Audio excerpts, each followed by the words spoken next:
छठा अध्याय सप्ताह यज्ञ की विधि। श्री सनकादि कहते हैं, नारद जी, अब हम आपको सप्ताह श्रवण की विधि बताते हैं। यह विधि प्राय लोगों की सहायता और धन से साध्य कही गई है। पहले तो यत्न पूर्वक ज्योतिषी को बुलाकर मुहूर्त पूछना चाहिए तथा विवाह के लिए जिस प्रकार धन का प्रबंध किया जाता है उस प्रकार ही धन की व्यवस्था इसके लिए करनी चाहिए। कथा आरंभ करने में भाद्रपद, आश्विन, कार्तिक, मार्गशीर्ष, आषाढ़ और श्रावण ये 6 महीने श्रोताओं के लिए मोक्ष की प्राप्ति के कारण है। देवर्षि इन महीनों में भी भद्रा, व्यतिपात आदि कुयोगों को सर्वथा त्याग देना चाहिए तथा दूसरे लोग जो उत्साही हो उन्हें अपना सहायक बना लेना चाहिए। फिर प्रयत्न करके देश देशांतरों में यह संवाद भेजना चाहिए कि यहाँ कथा होगी। सब लोगों को सपरिवार पधारना चाहिए। स्त्री और शूद्रादि भगवत कथा एवं संकीर्तन से दूर पड़ गए हैं, उनको भी सूचना हो जाए, ऐसा प्रबंध करना चाहिए। देश देश में जो विरक्त, वैष्णव और हरि कीर्तन के प्रेमी हो उनके पास निमंत्रण पत्र अवश्य भेजे। उसे लिखने की विधि इस प्रकार बताई गई है। महानुभाव, यहाँ 7 दिन तक सत्पुरुषों का बड़ा दुर्लभ समागम रहेगा और अपूर्व रसमयी श्रीमद् भागवत की कथा होगी। आप लोग भगवत रस के रसिक है।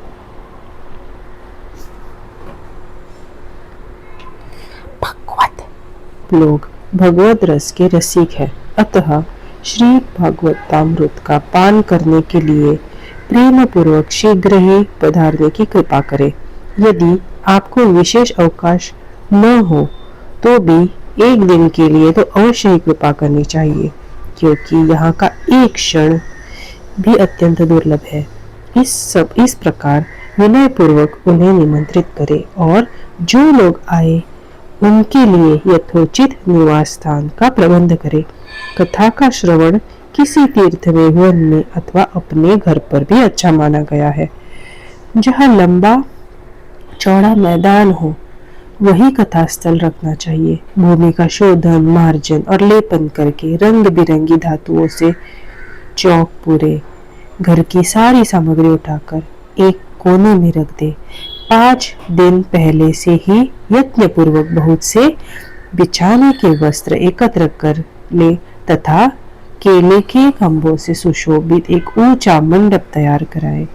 उसे सब और फल, पुष्प, पत्र और चदोवे से अलंकृत करे तथा चारों ओर झाड़ियां लगाकर तरह तरह के सामानों से सजा दे। उस मंडप में कुछ ऊंचाई पर 7 विशाल लोकों की कल्पना करे और उनमें विरक्त ब्राह्मणों को बुला बुला कर बैठाए। आगे की ओर उनके लिए वहां यथोचित आसन तैयार रखे। उनके पीछे वक्ता के लिए भी एक दिव्य सिंहासन का प्रबंध करे।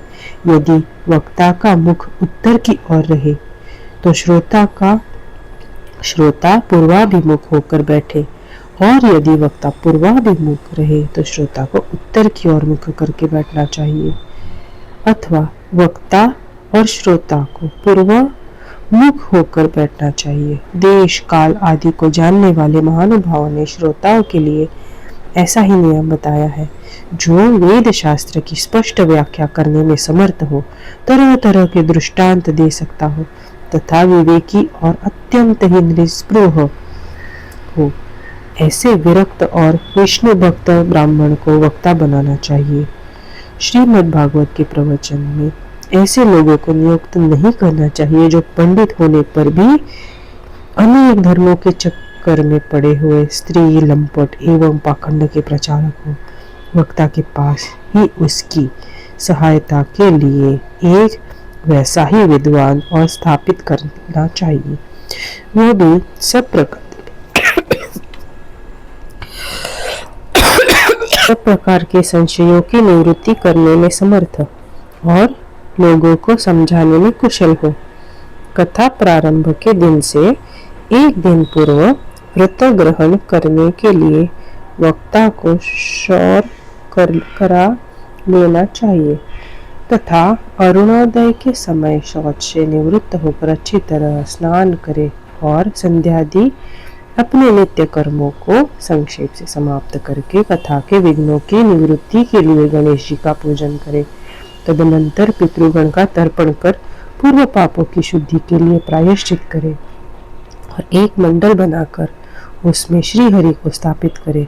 फिर भगवान कृष्ण को लक्ष्य करके मंत्रोच्चारण पूर्वक क्रमशः षोडोपचार विधि से पूजन करे और उसके पश्चात प्रदक्षिणा तथा नमस्कार विधि इस प्रकार स्तुति करे। करुणा निधान, मैं संसार सागर में डूबा हुआ और बड़ा दीन हूँ। कर्मों के मोह रूप मुराह ने मुझे पकड़ रखा है। आप इस संसार सागर से मेरा उद्धार कीजिए। इसके पश्चात धूप दीप आदि सामग्रियों से श्रीमद् भागवत की बड़े उत्साह और प्रीतिपूर्वक विधि विधान से पूजा करें। फिर पुस्तक के आगे नारियल रखकर नमस्कार करें और प्रसन्न चित्त से इस प्रकार स्तुति करें। श्रीमद् भागवत के रूप में आप साक्षात श्री कृष्ण चंद्र ही विराजमान है। नाथ, मैंने भवसागर से छुटकारा पाने के लिए आपकी शरण ली है। मेरा यह मनोरथ आप बिना किसी विघ्न बाधा के सांगोपांग पूरा करें। केशव, मैं आपका दास हूँ। इस प्रकार 3 वचन कहकर फिर वक्ता का पूजन करे, उसे सुंदर वस्त्राभूषणों से विभूषित करे और फिर पूजा के पश्चात उसकी इस प्रकार स्तुति करे। शुक स्वरूप भगवान, आप समझाने की कला में कुशल और सब शास्त्रों में पारंगत है। कृपया इस कथा को प्रकाशित करके मेरा अज्ञान दूर करे। फिर अपने कल्याण के लिए प्रसन्नतापूर्वक उसके सामने नियम ग्रहण करे और 7 दिनों तक यथाशक्ति उसका पालन करे। कथा में विघ्न न हो, इसके लिए 5 ब्राह्मणों को और वर्ण करे। वे 12 मंत्र द्वारा भगवान के नामों का जप करे। फिर ब्राह्मण अन्य विष्णु भक्त एवं कीर्तन करने वालों को नमस्कार करके उनकी पूजा करे और उनकी आज्ञा पाकर स्वयं भी आसन पर बैठ जाए। जो पुरुष लोग संपत्ति, धन, घर और पुत्रादि की चिंता छोड़कर शुद्ध चित्त से केवल कथा में ही ध्यान रखता है, उसे इसके श्रवण का उत्तम फल मिलता है। बुद्धिमान वक्ता को चाहिए कि सूर्योदय से कथा आरंभ करके 3:30 पहर तक मध्यम स्वर से अच्छी तरह कथा बाँचे। दोपहर के समय 2 घड़ी तक कथा बंद रखे। उस समय कथा के प्रसंग के अनुसार वैष्णवों को भगवान के गुणों का कीर्तन करना चाहिए। व्यर्थ बातें नहीं करनी चाहिए। कथा के समय मलमूत्र के वेग को काबू में रखने के लिए अपाहार सुखाहारी होता है। इसलिए श्रोता केवल एक ही समय हविष्यान्न भोजन करे। यदि शक्ति हो तो 7 दिन निराहार रहकर कथा सुने अथवा केवल घी या दूध पीकर सुखपूर्वक श्रवण करे अथवा फलाहार या एक ही समय ही भोजन करे। जिससे जैसा नियम सुविधि से सध सके उसी को कथा श्रवण के लिए ग्रहण करे। मैं तो उपवास की अपेक्षा भोजन करना अच्छा समझता हूँ, यदि वह कथा श्रवण में सहायक हो। यदि उपवास में श्रवण में बाधा पहुंचती हो तो वह किसी काम का नहीं। नारद जी, नियम से सप्ताह सुनने वाले पुरुषों के नियम सुनिए। विष्णु भक्त की दीक्षा से रहित पुरुष कथा श्रवण का अधिकारी नहीं है। जो पुरुष नियम से कथा सुने उसे ब्रह्मचर्य से रहना, भूमि पर सोना और नित्य प्रति कथा समाप्त होने पर पत्तल में भोजन करना चाहिए। दाल, मधु, तेल, गरिष्ठ अन्न, भाव दूषित पदार्थ और बासी अन्न, उनका उसे सर्वदा ही त्याग करना चाहिए। काम, क्रोध, मद, मान, मत्सर, लोभ, दंभ, मोह और द्वेष को तो अपने पास भी भटकने नहीं देना चाहिए। वह वेद, वैष्णव, ब्राह्मण, गुरु, गोसेवक तथा स्त्री, राजा, महापुरुषों की निंदा से भी बचे। नियम से कथा सुनने वाले पुरुष को रजस्वला स्त्री, अंत्यज, म्लेच्छ, पतित, गायत्री, हिंदुज, ब्राह्मणों से द्वेष करने वाले तथा वेदों को न मानने वाले पुरुषों से बात नहीं करनी चाहिए। सर्वदा सत्य, शौच, दया, मौन, सरलता, विनय और उदारता का बर्ताव करना चाहिए। धनहीन, क्षय रोगी, किसी अन्य रोग से पीड़ित, भाग्यहीन, पापी, पुत्रहीन और मुमुक्षु भी यह कथा श्रवण करे।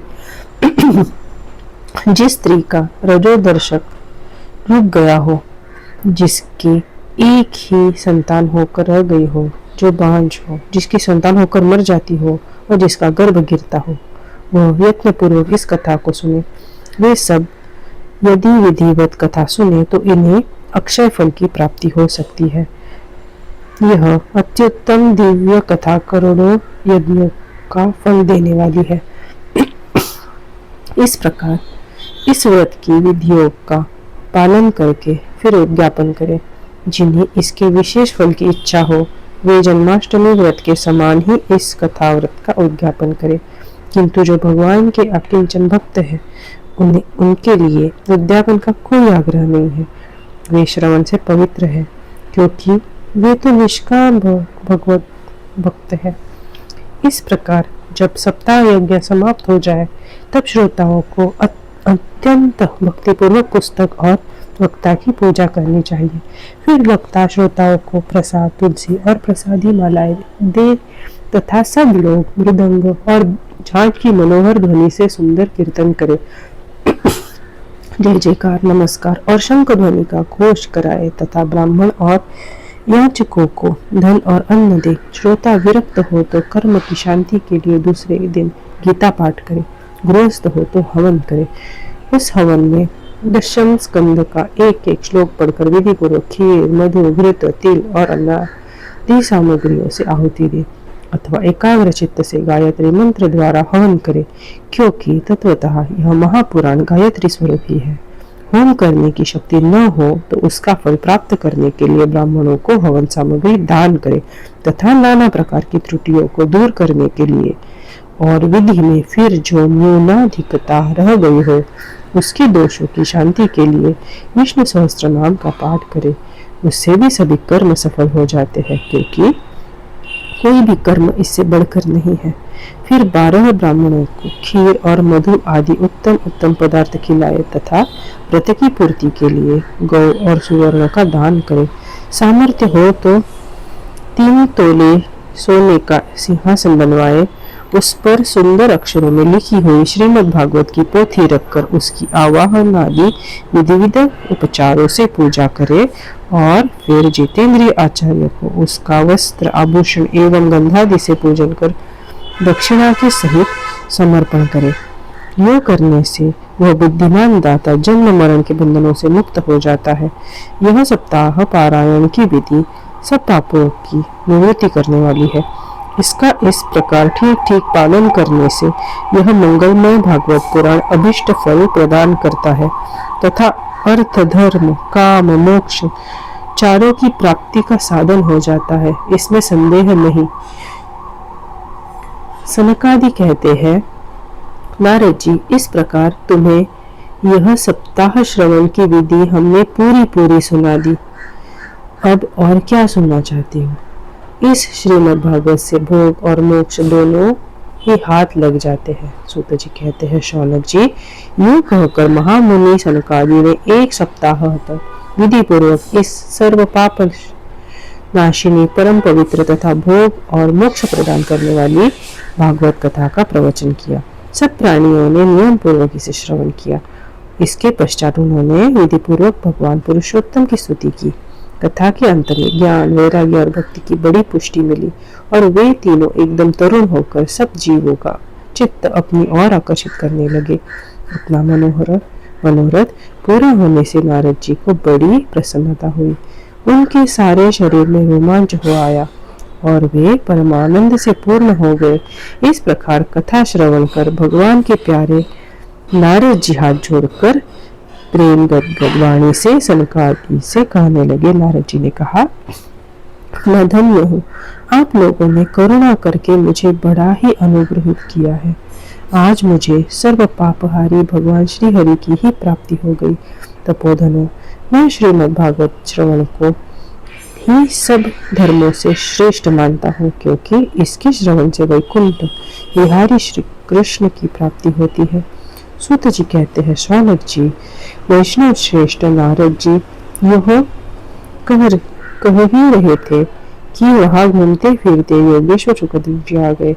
कथा समाप्त होते ही व्यासनंदन जी श्री शुकदेव जी वहां पधारे। 16 वर्ष की आयु आत्मलाभ से पूर्ण ज्ञान रूपी महासागर का संवर्धन करने के लिए चंद्रमा के समान वे प्रेम से धीरे धीरे श्रीमद् भागवत का पाठ कर रहे थे। परम तेजस्वी शुकदेव जी को देखकर सारे सभासद झटपट खड़े हो गए और उन्हें एक ऊंचे आसन पर बैठाया। फिर देवर्षि नारद जी ने उनका प्रेम पूर्वक पूजन किया।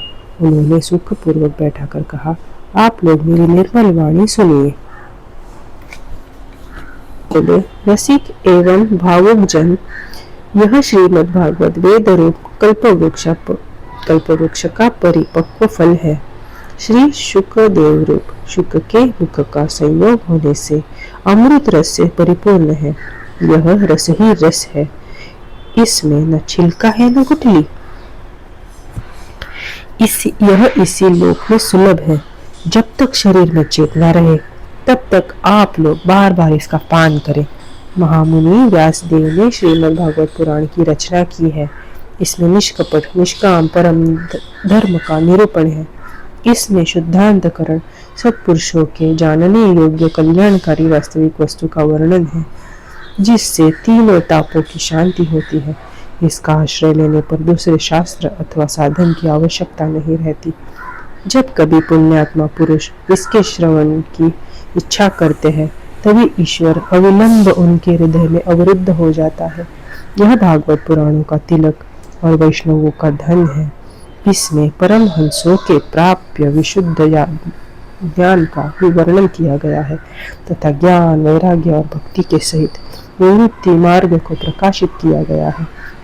जो पुरुष भक्ति पूर्वक इसे श्रवण पठन और मनन में तत्पर रहता है वह मुक्त हो जाता है। यह रस स्वर्गलोक, सत्यलोक, कैलाश, वैकुंठ में भी नहीं है। इसलिए भगवान श्रोताओं, तुम इसका खूब पान करो, इसे कभी मत छोड़ो। सूत जी कहते रहे। शुकदेव जी इस प्रकार कह ही रहे थे कि उस सभा के बीचों बीच प्रहलाद, बलि, उद्धव और अर्जुन आदि पार्षदों के सहित साक्षात श्रीहरि प्रकट हो गए। तब देवर्षि नारद ने भगवान और उनके भक्तों की यथोचित पूजा की। भगवान को प्रसन्न देखकर देवर्षि ने उन्हें एक विशाल सिंहासन पर बैठा लिया और सब लोग उनके सामने संकीर्तन करने लगे। उस कीर्तन को देखने के लिए श्री पार्वती जी के सहित महादेव जी और ब्रह्मा जी भी आए। कीर्तन आरंभ हुआ। प्रहलाद जी तो चंचल गति फुर्तीले होने के कारण करताल बजाने लगे। उद्धव जी ने झांझी उठा ली। देवर्षि नारद की वीणा की ध्वनि करने लगे। स्वर विज्ञान में कुशल होने के कारण अर्जुन राग आलापने लगे। इंद्र ने मृदंग बजाना आरंभ किया। सनक आदि बीच बीच में जय घोष करने लगे और इन सब के आगे शुकदेव जी तरह तरह की सरस अंग भंगी करके भाव बताने लगे। इन सब के बीच में परम तेजस्वी भक्ति ज्ञान वैराग्य नटों के समान नाचने लगे। ऐसा अलौकिक कीर्तन देखकर भगवान प्रसन्न हो गए और इस प्रकार कहने लगे, मैं तुम्हारी इस कथा और कीर्तन से बहुत प्रसन्न हूँ। तुम्हारे भक्ति भाव ने इस समय मुझे अपने वश में कर लिया, अतः तुम लोग मुझसे वर मांगो। भगवान के ये वचन सुनकर सब लोग बड़े प्रसन्न हुए और प्रेमार्द्र चित्त से भगवान से कहने लगे, भगवान हमारी यह अभिलाषा है कि भविष्य में भी जहाँ कहीं सप्ताह कथा हो वहाँ आप इन पार्षदों के सहित अवश्य पधारे। हमारा यह मनोरथ पूर्ण कर दीजिए। भगवान तथास्तु होकर अंतर्धान हो गए। इसके पश्चात नारद जी ने भगवान तथा उनके पार्षदों के चरणों को लक्ष्य करके प्रणाम किया और फिर शुकदेव जी आदि तपस्वियों को भी नमस्कार किया। कथामृत का पान करने से सब लोगों को बड़ा ही आनंद हुआ। उनका सारा मोह नष्ट हो गया। फिर वे सब लोग अपने अपने स्थानों को चले गए। उस समय शुकदेव जी ने भक्ति को उसके पुत्रों सहित अपने शास्त्र में स्थापित कर दिया। इसी से भागवत का सेवन करने से श्री हरि वैष्णवों के हृदय में आ विराजते हैं। जो लोग दरिद्रता के दुख ज्वर की ज्वाला से दग्ध हो रहे हैं, जिन्हें माया पिशाची ने रौंद डाला है, तथा जो संसार समुद्र में डूब रहे हैं, उनका कल्याण करने के लिए श्रीमद् भागवत सिंहनाद कर रहा है। शौनक जी ने पूछा, सूत जी, शुकदेव जी ने राजा परीक्षित को, गोकर्ण ने धुंधुकारी को और सनकादि ने नारद जी को किस किस समय यह ग्रंथ सुनाया था? मेरा यह संशय दूर कीजिए। सूत जी ने कहा, भगवान श्री कृष्ण के स्वधाम गमन के बाद कलियुग के 30 वर्ष कुछ अधिक बीत जाने पर भाद्रपद मास की शुक्ला नवमी को शुकदेव जी ने कथा आरंभ की थी। राजा परीक्षित के कथा सुनने के बाद कलियुग के 200 वर्ष बीत जाने पर आषाढ़ मास की शुक्ला नवमी को गोकर्ण जी ने यह कथा सुनाई थी। इसके पीछे कलियुग के 30 वर्ष निकल जाने पर कार्तिक शुक्ला नवमी से सनकादि ने कथा आरंभ की थी। निष्पाप शौनक जी, आपने जो कुछ पूछा था उसका उत्तर मैंने आपको दे दिया। इस कलियुग में भागवत कथा भवरोग की रामबाण औषधि है। संतजन, आप लोग आदर पूर्वक इस कथामृत का पान कीजिए। यह श्री कृष्ण को अत्यंत प्रिय, संपूर्ण पापों का नाश करने वाला, मुक्ति का एकमात्र कारण और भक्ति को बढ़ाने वाला, लोक में अन्य कल्याणकारी साधनों का विचार करने और तीर्थों का सेवन करने से क्या होगा? अपने दूत को हाथ में पाश लिए देखकर यमराज उसके कान में कहते हैं, देखो, जो भगवान की कथा वार्ता में मत्त हो रहे हो उनसे दूर रहना। मैं औरों को ही दंड देने की शक्ति रखता हूँ, वैष्णवों को नहीं। इस असार संसार में विषय रूप विषय की आसक्ति के कारण व्याकुल बुद्धि वाले पुरुषों अपने कल्याण के उद्देश्य से आधे क्षण के लिए भी इस शुक कथा रूप अनुपम सुधा का पान करो। प्यारे भाइयों, निंदित कथाओं से युक्त कुपथ में व्यर्थ ही क्यों भटक रहे हो? इस कथा के कान में प्रवेश करते ही मुक्ति हो जाती है। इस बात के साक्षी राजा परीक्षित है। श्री शुकदेव जी ने प्रेम रस के प्रवाह में स्थित होकर इस कथा को कहा था। इसका जिसके कंठ से संबंध हो जाता है वह वैकुंठ का स्वामी बन जाता है। शौनक जी, मैंने अनेक शास्त्रों को देखकर आपको यह परम गौप्य रहस्य अभी अभी सुनाया है।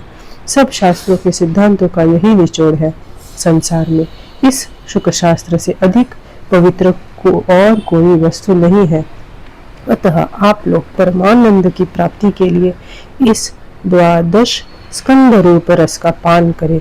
जो पुरुष नियम रूप इस कथा का भक्ति भाव से श्रवण करता है और जो शुद्धांतकरण भगवत भक्तों के सामने इसे सुनाता है, वे दोनों ही विविध विधि का पूरा पालन करने के कारण इसका यथार्थ फल पाते हैं। उनके लिए त्रिलोकी में कुछ भी असाध्य नहीं रह जाता है।